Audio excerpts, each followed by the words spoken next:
The small courtroom smelled of old wood and fear. Alex Carter sat on the hard bench, hands shaking, staring at the polished floor. He could hear every whisper, every shuffle of papers, every distant cough. But the most terrifying sound was the gavel that would soon decide the rest of his life. 19 years old, and the world seemed to have turned against him. He tried to focus on the jury, hoping for a glimpse of sympathy, but all he saw were faces blank and cold like stone. They had listened to the witnesses, to the prosecutors, and they had already made up their minds. His own lawyer sat beside him, pale and frowning, hands twisting nervously in her lap. The air was thick, heavy, almost impossible to breathe. Alex's mind raced. How had this happened? One moment he had been living his ordinary life, helping his mother in their small apartment, going to college classes, and dreaming of becoming an engineer. The next, he was accused of a crime he didn't commit.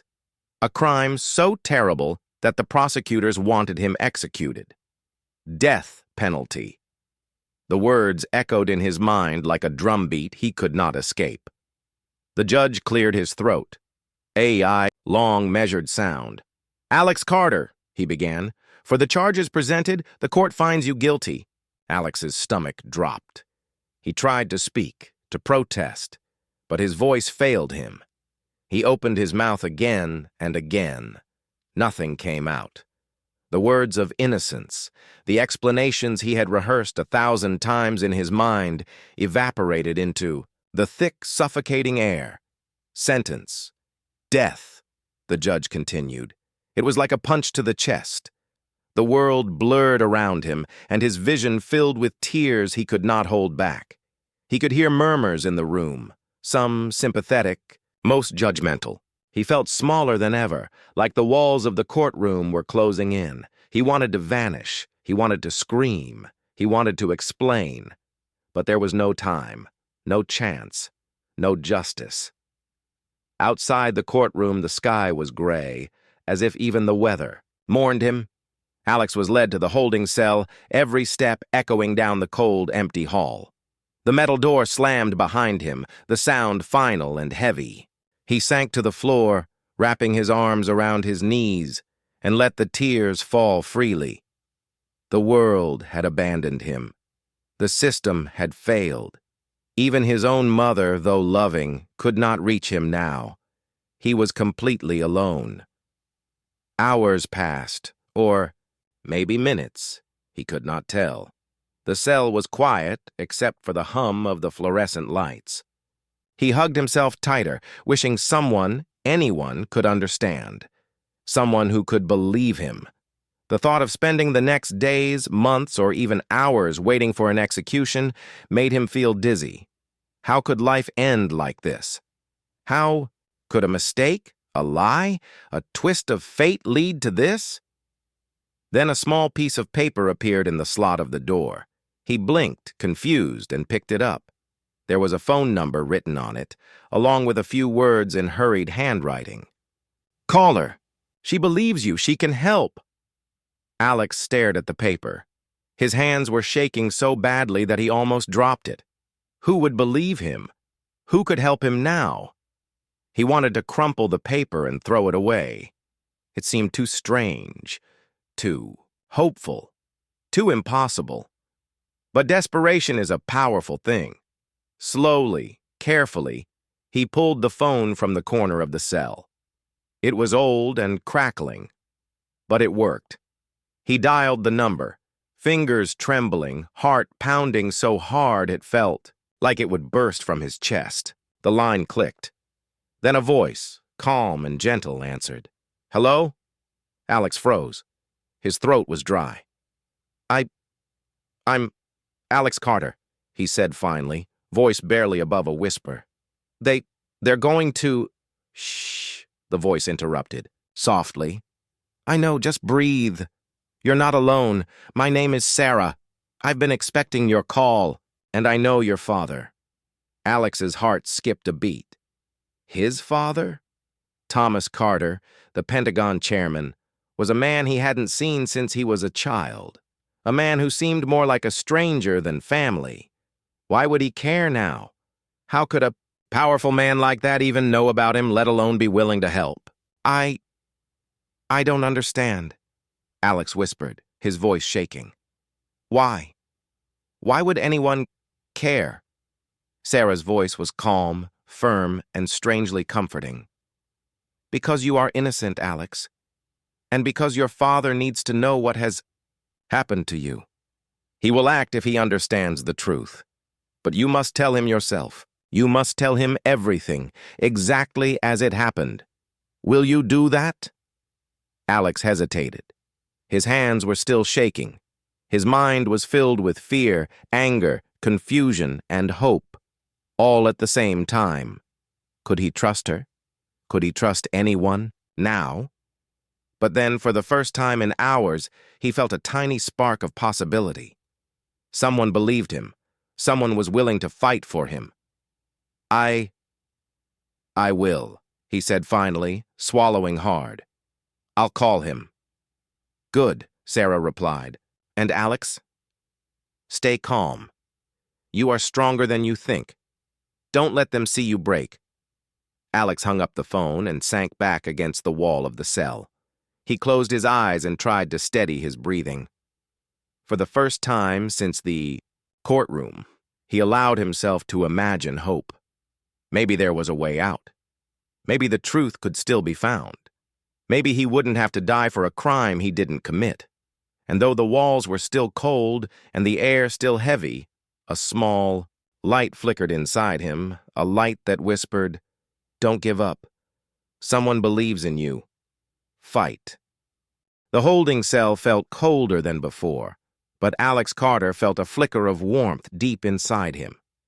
For the first time since the verdict, he had a thread of hope. Someone believed in him. Someone could help him. And that someone was connected to the most powerful man he had ever known, his father. The idea made him nervous. Thomas Carter was a legend, chairman of the Pentagon, a man whose decisions shaped nations. But to Alex, he had been just a distant shadow from childhood memories, someone whose presence had disappeared when his parents divorced. Alex remembered nights of waiting for his father to come home, only to be met with silence. And now, after years of separation, he was supposed to pick up the phone and tell him that Alex might be executed for a crime he did not commit. He sat on the edge of the cold metal bench, staring at the phone, imagining his father's voice. Would he believe him? Would he even care? His thoughts were interrupted by a knock on the door of the cell. A guard slid open the slot and tossed a small envelope inside. Alex picked it up, fingers trembling. Inside were documents, evidence of what Sarah had told him, reports that exposed inconsistencies in the case against him, affidavits that had never been presented in court. Alex's heart raced. These papers could be proof of his innocence. Proof that the justice system had made a grave mistake. But the papers alone were not enough. He needed someone powerful to listen. Someone who could act quickly, someone who could force the truth to the surface. He took a deep breath and dialed the number Sarah had given him once more. His hands shook violently, but he tried to steady them. The line clicked, and then a deep, commanding voice answered. "This is Thomas Carter," the voice said, cutting through his fear like a sharp knife. Alex swallowed hard. The voice sounded exactly as he remembered from his childhood, strong, confident, unshakable. He struggled to find the words. "Dad, it's me. Alex," he finally managed to whisper. There was a pause on the other end. Then the voice softened, slightly. "Alex, is that really you? Is everything okay?" Alex's throat felt tight, and the words he had rehearsed melted under the weight of his emotions. No, it's not okay," he stammered. I've been accused of something I didn't do. They've sentenced me to death. I don't have much time." The silence that followed was heavy, filled with disbelief and tension. Alex could almost hear his father processing the impossible news. Finally, the voice spoke again, firm and unwavering. "Stay calm. Tell me everything. Slowly. I need the truth." Alex's lips quivered as he began recounting every detail. The events that had led to his arrest, the lies spun against him, the witnesses who had been coerced, and the terrifying moments in the courtroom when the verdict was pronounced. He spoke quickly at first, then more carefully, making sure nothing was left out. As he spoke, he felt a strange mix of fear and relief. It was terrifying to reveal so much, but comforting to have someone finally listen, really listen, to his side of the story. On the other end of the line, Thomas Carter's voice grew steady and commanding. "I want every piece of evidence. I want every report, every witness, every document. No mistakes, Alex. We will fix this." Alex felt a surge of hope. His father wasn't just listening. He was taking action. And for the first time in years, Alex felt protected. He wasn't alone. The powerful, distant figure from his childhood was stepping forward as a father, as someone who would fight for him no matter what. Sarah had been right. Calling his father was the best chance he had, but the thought of the risks involved made his stomach turn. If the authorities found out about this intervention too soon, it could backfire. They could try to silence Alex, or worse, accelerate the execution. He had to be careful, but he had to trust his father's judgment. Over the next few hours, messages were sent and phone calls were made. Investigators and lawyers connected with Thomas Carter, reviewing the documents Alex had sent. Every inconsistency in the case was noted, every suspicious detail recorded. Slowly, a picture began to form. One that proved Alex's innocence and revealed a deeper web of corruption that had led to his false accusation. Alex stayed in the holding cell, watching the hours pass. The fear in his chest began to ebb, replaced by a cautious optimism. For the first time since the courtroom, he felt that maybe, just maybe, he could survive this nightmare.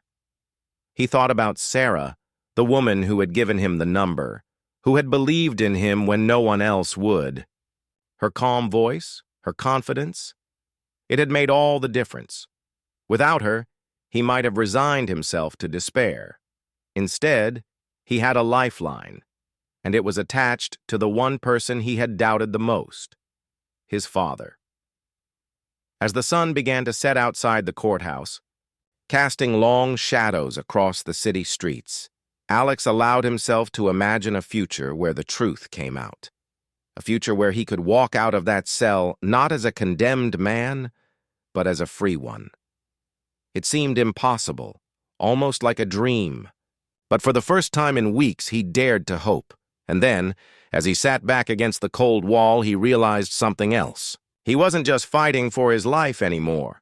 He was fighting to reconnect with his father, to rebuild a bond that had been broken for years. This battle was bigger than a courtroom. It was about family, trust, and justice, and for the first time. Alex felt like he had a chance to win on all fronts. He picked up the phone again, ready to provide more details, ready to answer questions, ready to fight. He knew it wouldn't be easy, but he also knew he wasn't alone. And that made all the difference. The next morning, Alex Carter woke to the sound of the cell door clanging open. Guards were moving with unusual urgency, their faces tense. Something was happening. His heart raced as they handed him a stack of papers. They were from his father's team. Thomas Carter had acted overnight.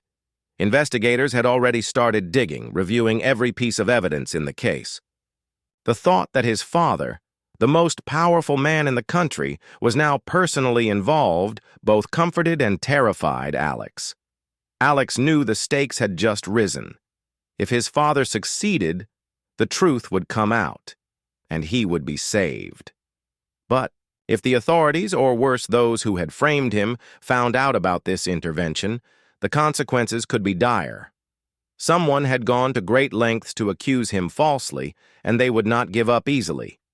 He picked up the phone again, to call Sarah. Her calm voice was reassuring. "Alex, the investigation has begun," she said. "Your father's team is reviewing everything. Witnesses will be questioned and inconsistencies exposed. But be careful. You cannot let anyone suspect that your father is involved directly." "I understand," Alex whispered. I'm scared, Sarah. I don't know if I can survive this. I don't know if they'll believe the truth in time." "You have to," she said firmly. "They will believe it. They have to. And your father will make sure of it. Trust him, Alex. Trust." It was a simple word, but heavy with meaning. Alex had not trusted anyone in weeks. Not the court, not the lawyers, not even his own mother's reassurances. But now he felt a thread of trust, fragile but real, stretching across the distance between him and his father. Meanwhile, Thomas Carter was moving quickly. He summoned top legal experts, investigators, and security teams, coordinating their efforts like a general preparing for battle. Every detail of the case was scrutinized. Alex had never imagined that his father's reach could extend into a small-town courthouse, or that one man's determination could threaten an entire corrupt system. Hours later, a young investigator arrived at the courthouse with urgent news. "Mr. Carter," he said, addressing Thomas via video call, "we've found multiple inconsistencies in the evidence. Some witness statements conflict with timelines, and there are documents suggesting evidence may have been tampered with." Thomas's face was unreadable, but his voice was sharp. "Good work. Continue. Find everything. Every small detail matters. Alex's life depends on it." Back in the holding cell, Alex listened to the updates through a speakerphone. His heart leapt with every revelation. The thought that his innocence could be proven seemed suddenly possible. But the fear remained. The criminals who had framed him were still out there. They had power in their own ways, and Alex knew they would try to stop his father. By mid-afternoon, Alex faced the first emotional challenge. A guard came to escort him to a room for questioning about a new piece of evidence that had been introduced by the prosecution. It was a strange mix of relief and anxiety. Relief that his father's investigation was making waves, but anxiety that the prosecutor could still twist the story against him. In the interrogation room, Alex sat across from a young lawyer. Her face was unfamiliar, but kind. "Alex," she said, "we are going to ask you about some new information. Just tell the truth. We are on your side." Alex nodded. He told his story carefully, recounting details of the events he remembered, vividly, and clarifying points that the investigators had not yet discovered. His voice was steady despite the fear twisting his stomach. He realized that speaking his truth, even under scrutiny, was empowering. Every sentence was a step toward freedom, and he felt a strange sense of strength growing inside him. After the questioning, Alex returned to his cell. The door slammed shut behind him, but he didn't feel trapped this time. He felt ready for the challenges that were coming, ready to fight for his life, ready to survive. But Sarah called again, her voice urgent. "Alex, I just got news. The people who framed you, they're watching everything closely.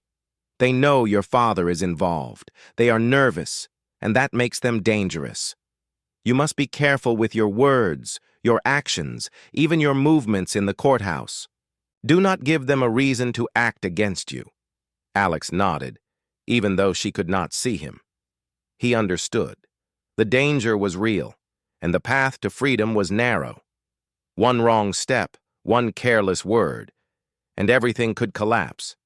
But he also knew that running or hiding was no longer an option. If he wanted to survive, he had to face the challenge head-on. The rest of the day was filled with waiting. Alex sat alone, listening to distant footsteps, watching the shadows shift across the walls. He thought about his father's determination, about Sarah's guidance, and about the justice that had been denied to him. Slowly, a resolve settled in his chest. He would not let fear control him. He would cooperate. He would speak the truth, and he would fight to survive. As night fell, Alex gazed out of the small window in the cell. The city lights twinkled in the distance, indifferent to the battle being waged in the courthouse. And yet those distant lights reminded him that the world outside still existed, that life still went on, and that there was hope. He realized something important. This was not just a fight for his life. It was a fight for justice, for truth, and for his family. His father had stepped in to help, but Alex had to be brave too. Every moment counted. Every decision mattered. And he could no longer afford to be passive. By the time he lay down on the hard bench, exhausted but alert, Alex knew one thing for certain. He would survive this. He had to. For his life, for his future, and for the chance to reconnect with a father he had longed for but never truly known. And somewhere in the shadows of the courthouse, the forces that had wronged him began to feel the first tremors of fear. The game had changed, and Alex Carter was no longer powerless. The courthouse corridors were unusually quiet that morning. Alex Carter had been moved to a small holding room near the judge's chambers, and the tension in the air was thick enough to choke. Every time the door swung open, he flinched, expecting the worst. But it was no ordinary day. The investigation his father had launched overnight was now in full motion. Investigators, lawyers, and security personnel moved quickly, quietly, determined to uncover the truth before it was too late. Alex felt a strange mix of anxiety and hope. He had seen the first cracks in the case against him, and that had given him courage. But the stakes were higher now than ever. The people who had framed him were watching, waiting, and perhaps planning their next move. Any mistake could be fatal. He could not afford to be careless, even for a moment. A soft knock on the door startled him. A young woman, professional and calm, entered the room. She introduced herself as Emily, one of the investigators working with his father. "Alex," she said, "we're going to go over everything again. I know it's difficult, but we need all the details. Every moment, every action you remember is important." Alex nodded, his throat tight. He had recounted his story countless times over the last day, but now, with Emily listening, it felt different. He realized that this time, someone was not just listening, they were believing. As he spoke, Emily made notes, asked questions, and occasionally paused to confirm details. Her professionalism made Alex feel safe. He realized he hadn't just found help, he had found allies who genuinely wanted to see him free. That thought warmed him in a way he hadn't felt in weeks. Meanwhile, Thomas Carter was working tirelessly from Washington, coordinating the legal and investigative effort. Every lead was pursued, every witness contacted. He used his influence carefully, ensuring that no one could accuse him of overstepping the law. Alex's life depended on precision, not force. Hours passed as Alex recounted every detail again and again. Each retelling made him feel more certain that his innocence would be proven. But the deeper they dug, the more dangerous the situation became. Emily looked grim as she reviewed some of the new information. "Alex," she said, "some of the people involved in framing you have significant connections. They have power, influence, and money. If they feel cornered, they might try to act against you or even your father's team." Fear tightened Alex's chest. He had expected challenges, but now the reality of danger pressed down on him. "So, they could—" "What? Hurt me?" he asked quietly. Emily shook her head. "We're doing everything we can to prevent that. Your father is overseeing it personally. But you have to be careful. No sudden moves, no unguarded conversations. We need to stay ahead of them." Alex swallowed hard, trying to steady his racing heart. Danger was real.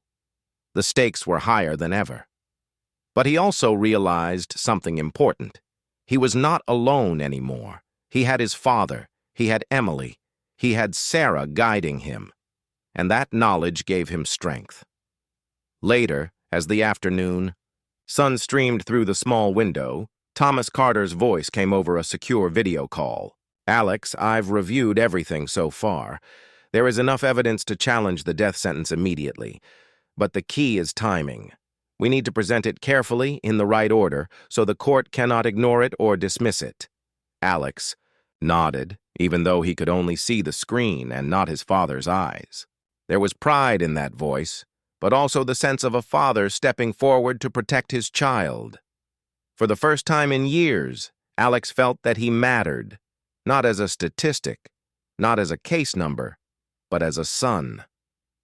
Over the next few hours, Alex answered more questions, provided additional details, and clarified every possible inconsistency. He realized that the small details, the time he arrived at the library, the conversations he had overheard, even the way he had walked home, were now powerful pieces of evidence. Each answer he gave was a step closer to freedom. But the danger remained. In the courthouse shadows, those who had orchestrated his framing were aware that someone powerful was intervening. Rumors of an investigation were spreading, and whispers of fear rippled through the halls. Alex had to trust that his father and the team could outmaneuver them. By evening, exhaustion pressed down on Alex, but he refused to rest fully. He knew that vigilance was as important as cooperation. He sat quietly, reviewing his own memories, mentally preparing for the next day in court. Even in that small room, he could feel a growing bond, not just with his father, who was now his protector and advocate, but also with the team working to save him. They were fighting together, and that unity gave Alex courage he had never experienced before. Sarah called once more. "Alex, your father is proud of you. You're holding up under pressure, answering questions, and giving details we can use. Keep going. Every moment counts. Remember, this is not just about your survival, it's about truth. And you are making that truth stronger every day." Alex smiled faintly, feeling tears prick at his eyes. For weeks, he had felt powerless, voiceless, and trapped. Now he had allies, a plan, and the guidance of people who believed in him. For the first time, he could imagine a future where the verdict could be overturned, where he could walk out of this courthouse free, and where he could finally rebuild the connection with the father he had missed for so long. As night settled over the city, Alex sat quietly in the small holding room, exhausted but resolute. He realized that the fight was far from over, and that the challenges would grow even more dangerous in the days ahead. But he also knew that he was no longer alone, and that knowledge made all the difference. Somewhere deep inside, Alex felt a fire ignite, a determination that would not be broken. He would survive. He would fight. And with the bond with his father and the support of those who believed in him, he would not just face the danger, he would overcome it. For the first time since the nightmare began, Alex Carter allowed himself to hope. The courtroom was tense as Alex Carter was led inside once again. The whispers of spectators filled the air, but Alex barely noticed. His mind was focused entirely on what his father's team had uncovered. Evidence, witnesses, and new reports, all pointing to the fact that he had been falsely accused. But presenting it correctly in the right order was the key. One wrong move could ruin everything. Alex's father, Thomas Carter, sat at a discreet distance, observing quietly. He had arranged the intervention with precision, coordinating with investigators and lawyers to ensure that every detail would be undeniable. He had already warned Alex that today's session would be intense. Some individuals involved in the frame-up would be present, and they would try to intimidate him to force mistakes. Alex's stomach twisted with nerves as the prosecutor rose. Your Honor, the prosecutor began, new evidence has been submitted by outside sources. We request additional time to review it. The judge's brow furrowed. Very well, but I will hear preliminary statements. Let the record show that Mr. Carter's case is under new review and that the court acknowledges the submission of additional documentation. Alex took a deep breath. He had to remain calm. The fear that had gripped him since the verdict was still there, gnawing at his chest, but it was balanced by a growing sense of purpose. His father's presence, strong, steady, protective, gave him courage he hadn't known he possessed. The first witness was called, a young clerk who had observed inconsistencies in the official reports against Alex. As she recounted her observations, Alex felt a mixture of relief and tension.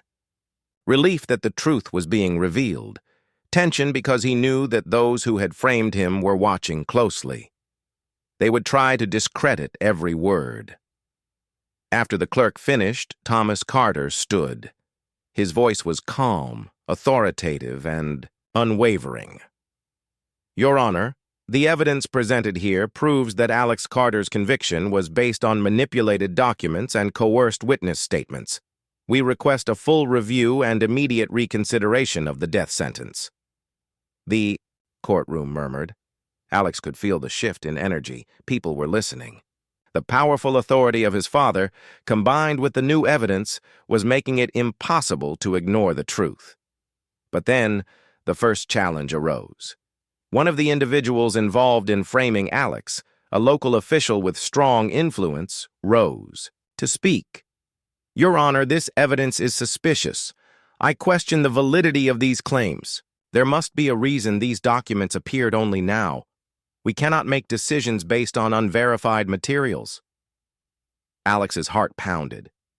This was the moment he had feared. If the judge sided with this person, if the jury doubted the new evidence, it could all collapse. But Thomas Carter remained calm.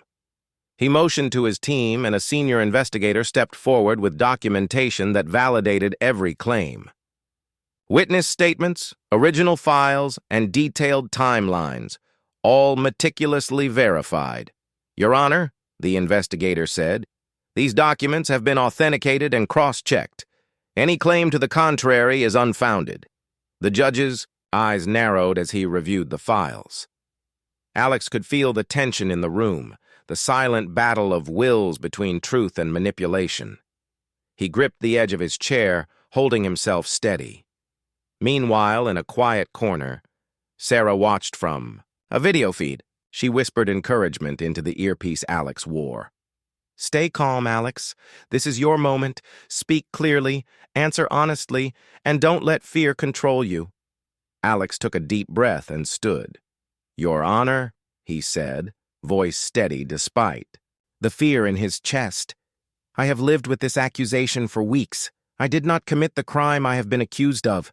The documents, witnesses, and evidence that my father's team has provided prove my innocence.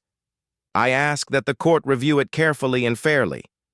The courtroom fell silent. Every eye was on him. Alex felt exposed, but he also felt a strange sense of strength. Speaking the truth, even under immense pressure, gave him courage. He was no longer a passive victim. He was actively fighting for his life. Hours passed as the court reviewed the new evidence, questioned witnesses, and listened to arguments from both sides. Alex sat quietly, holding himself together, feeling the weight of every moment.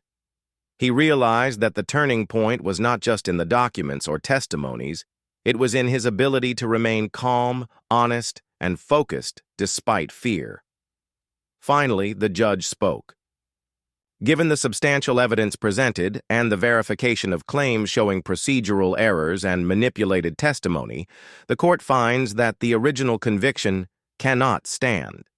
The death penalty is suspended pending a full review of all evidence.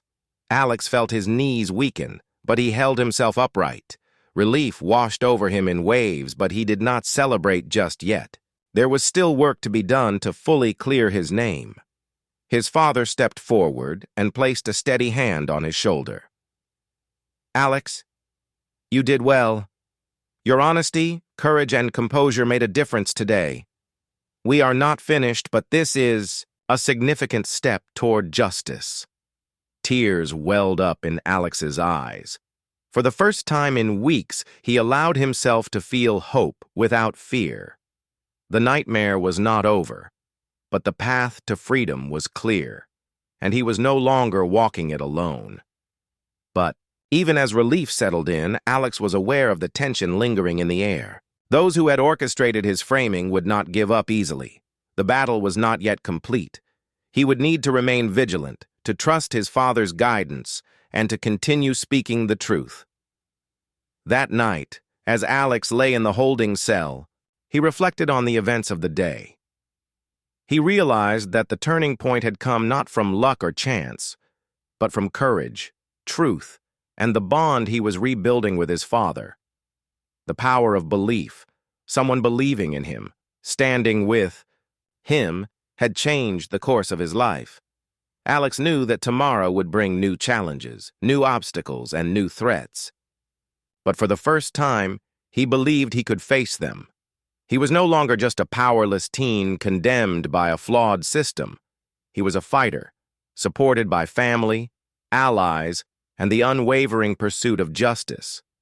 And as he drifted into a restless sleep, Alex Carter finally allowed himself to imagine a future where he would walk free, not as a convicted teen, but as a son, a survivor, and a young man who had faced death and survived. The following morning, the courthouse buzzed with tension. Alex Carter sat quietly in the waiting room, his hands clasped tightly in his lap. Though the death sentence had been suspended, the court still had to review every piece of evidence, thoroughly to fully clear his name. This was the day that would determine if justice would finally prevail. He glanced across the room at the attorney team working with his father. Faces were serious, focused. Thomas Carter had arrived early, standing silently at the back, exuding calm authority. His presence alone seemed to shield Alex from the panic that still lingered in his chest. Alex had come to understand that his father was more than a Pentagon chairman. He was a man who would move mountains for his child. The prosecutor rose first, attempting to maintain control. "Your Honor, while new evidence has been submitted, I still contend that the original conviction should be considered valid. We must not rush the court to judgment based on unverified documents and statements from witnesses under duress." Alex felt a flash of fear. Would the court still believe him? Could the people who had set him up still manipulate the outcome? He gripped the edge of the bench, steadying himself. Thomas Carter leaned forward and calmly addressed the judge. "Your Honor, the evidence submitted has been verified and authenticated by multiple independent sources. Witness statements are consistent and corroborated. The previous verdict was obtained through false testimony and procedural errors. Justice demands that this conviction be overturned immediately." The judge's expression was stern but thoughtful. "I will review the evidence personally and question the witnesses. We will proceed carefully as required by law. The court's priority is to ensure justice and truth prevail." Alex's pulse raced. The room was quiet except for the shuffling of papers and the low hum of whispered instructions from the legal teams. The tension was unbearable, but he reminded himself to breathe. Every second mattered. Every careful movement, every word spoken in truth could tip the scales toward freedom. The first witness, a young clerk who had seen inconsistencies in the official reports, took the stand again. Her testimony was clear and factual, recounting exactly what she had witnessed. She described errors in paperwork, contradictions in statements, and the signs of tampering that had initially gone unnoticed. Alex could see the judge leaning forward, listening intently. Then came the critical moment. One of the officials involved in framing Alex was present to challenge the evidence. He attempted to cast doubt, accusing the witnesses of dishonesty and the documents of being fabricated. But Thomas Carter had anticipated this move. He signaled to his team, and Emily, the lead investigator, stepped forward. She presented every piece of corroborating evidence, documents from multiple sources, and cross-referenced statements from people who had been hesitant to come forward. Every claim was backed with facts, leaving no room for manipulation or doubt. Alex watched as the tension in the courtroom shifted. The authority and precision of his father's team made it impossible to ignore the truth. Even the prosecutor seemed to pause, caught off guard by the undeniable proof. The judge reviewed the files carefully, eyes scanning each line, each signature, each timestamp. Minutes felt like hours as Alex waited, holding his breath. Finally, the judge looked up, voice steady and commanding. Given the overwhelming evidence of innocence, procedural errors, and manipulation in the initial case, the court finds that the conviction of Alex Carter is invalid. All charges against him are hereby dismissed, and the death penalty is permanently lifted. Alex's heart raced. Relief washed over him, and tears pricked his eyes. After weeks of fear, uncertainty, and despair, the nightmare was finally over. He could not believe that freedom, once so distant, was now within his grasp. Thomas Carter stepped forward, placing a steady hand on Alex's shoulder. "It's done, Alex," he said quietly. "You're free. You've been through something no one should endure, but you survived. And now we can rebuild." Alex struggled to find words. He had imagined this moment for weeks, but the reality was overwhelming. "Thank you," he whispered, voice breaking, "for believing in me. For everything." Thomas's eyes softened. "You don't need to thank me. You're my son. It's my duty to protect you. We've lost time, yes, but we can start again. Together." Outside the courtroom, the sun was shining, warm and bright. Alex stepped onto the steps, breathing in the fresh air like a man reborn. The city around him seemed different, alive with possibility. People moved past him, unaware of the ordeal he had endured, but Alex no longer felt powerless. Sarah appeared quietly at the edge of the crowd, smiling warmly. "You did it, Alex.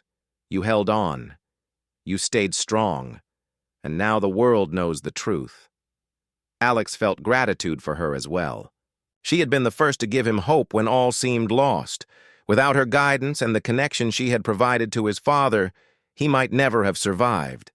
I can't believe it," Alex said, voice soft, almost in awe. "I'm really free." "Yes," Sarah replied. "And you have a father who will be by your side from now on. You're not alone anymore." Alex looked back at the courthouse, the place that had once seemed like a prison, now a site of triumph and justice. He thought of the long days of fear, the nights of despair, and the uncertainty that had haunted him. All of it had led to this moment, and somehow he felt stronger for it. Thomas Carter joined him outside, the bond between father and son now real and tangible. "Let's go home, Alex," he said. "There's so much to rebuild, but we'll do it together." Alex nodded, heart swelling with emotion. For the first time in his life, he felt safe, believed, and loved. The nightmare was over, but the lessons he had learned, the value of truth, courage, and family, would remain with him forever. And as they walked away from the courthouse, side by side, Alex Carter knew one thing clearly. The darkness of injustice could not hold him.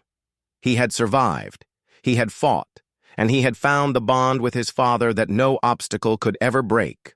The morning sunlight poured through the windows of Alex Carter's home, warming the living room where he now sat, finally free from the shadows of fear that had haunted him for weeks. The walls were quiet, the air calm, but Alex's mind was racing. Freedom was no longer a distant dream. It was real, tangible, and yet it carried a new responsibility. He glanced across the room at Thomas Carter. His father's presence was steady, solid, and comforting. Over the last several days, Alex had come to understand that this man, who had once seemed distant and untouchable, was now someone he could rely on completely. It was more than power or influence. It was care, protection, and belief in him as a son. "You did well, Alex," Thomas said softly, breaking the silence. "You stayed strong, even when it seemed impossible. Today we start a new chapter." Alex nodded, swallowing the lump in his throat. I don't even know where to begin. Everything happened so fast, and yet it feels like I've been waiting for this my whole life." His father smiled faintly. "Sometimes the hardest moments show us who we really are. You've faced fear, injustice, and danger, and you've come out stronger. That strength will carry you forward." Alex's thoughts drifted back to Sarah, the woman who had connected him with his father and had believed in him when no one else would. He remembered her calm voice, her encouragement, and the hope she had instilled in him. Without her, he might never have taken the step to call his father, and the nightmare might have continued. Just then, the phone rang. It was Sarah. "Alex," she said warmly, "I heard the news. I'm so proud of you. You faced the impossible and came out alive. But now, it's time for you to live, truly live." Alex smiled, a genuine smile that reached his eyes for the first time in weeks. "Thank you, Sarah. I don't know how to repay you for everything you've done. You believed in me when I couldn't even believe in myself. You don't have to repay me," she said. "Just live your life fully, and remember, you have people who care about you. Never forget that." After the call, Alex felt a wave of relief. The fear that had gripped him for so long was finally fading, replaced by a quiet sense of peace. He realized that the fight for survival had not only cleared his name, but had also helped him discover inner strength he never knew he possessed. Later that day, Thomas took Alex on a walk through the neighborhood. The city felt different now. Not just because he was free, but because he could see it through new eyes. Every passerby, every corner, every sound felt alive with possibility. He could breathe without fear, move without suspicion, and imagine a future filled with choices that were his own. "You know, Alex," his father said thoughtfully, "life isn't just about surviving challenges. It's about using the lessons they teach you. You've learned the value of truth, courage, and family. Keep those lessons close, and you'll never lose your way." Alex nodded, absorbing every word. He realized that his journey had changed him, not just as a survivor of injustice, but as a young man ready to face life with honesty and courage. That evening, they returned home to a quiet dinner. The atmosphere was calm, but filled with unspoken gratitude. Alex felt a sense of belonging he had never experienced before. It was not just about freedom from the death sentence. It was about the presence of family, trust, and love that had been absent for too long. After dinner, Alex went to his room, sitting by the window and looking out at the city lights. He thought about the weeks that had passed, the fear, the courtroom battles, the intervention of his father, and the unwavering support of Sarah. Every moment had brought him here, to this point of safety and hope. He allowed himself to imagine the future. School, friends, new experiences, and the chance to build a life of his own. He could feel the weight of fear lifting from his shoulders, replaced by a sense of responsibility to live fully, honestly, and with purpose. Suddenly, Thomas entered the room quietly. "Alex," he said, "I know it hasn't been easy, but I want you to know that I'm here. We can rebuild our relationship one step at a time. You're not alone anymore. You never will be." Alex turned to him, eyes shining with emotion. "Thank you, Dad.